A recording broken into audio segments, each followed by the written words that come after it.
Hello everybody, this is my presentation number 2 for Automotive 360. My name is Larry Simon, and today I'm doing my presentation on Dwight Eisenhower and the interstate highway system. In 1916, this first began as the Federal Aid Act, and it was projected to cost $75 million and take 5 years for construction. However, this was put on hold due to World War I, and the neutral U.S. was pulled into war. In 1919, the Army was commissioned to travel from Washington, D.C. to San Francisco, and that journey took 62 days. Dwight Eisenhower was part of that original journey. These trials and tribulations crossing the country left Eisenhower envisioning a 2-lane highway that would cross the country.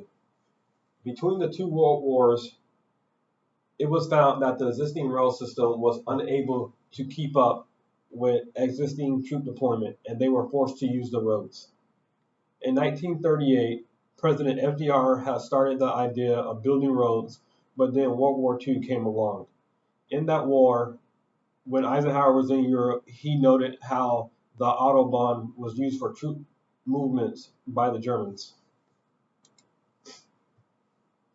37 years later, after that convoy, automakers and the public pushed for more roads and to help expand the economy. Then President Eisenhower signed the Federal Aid Highway Act of 1956. This was planned to be a 10-year-long project, cost $100 billion, and that will connect all of the U.S. urban centers with a population of 50,000 or more. This was to be funded by the gasoline tax. And once it was built, the states were responsible for maintaining the roads. Our highway systems are pretty basic when it comes to what needs to be part of our interstate system, and is mainly 5 main areas. Control access to have on ramps and off ramps. It needs to be 2 lanes in each direction with a 2% slope for water management.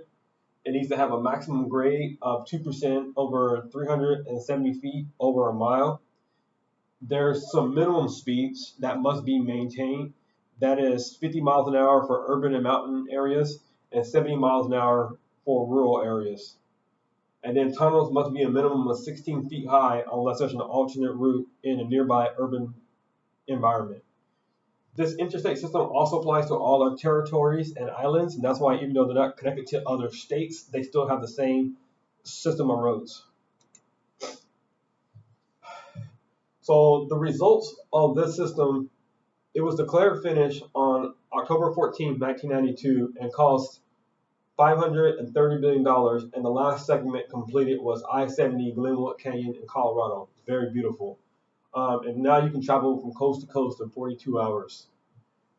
This also improved commerce by a factor of 30%, and it also improved safety by reducing deaths. But there was some negatives to this.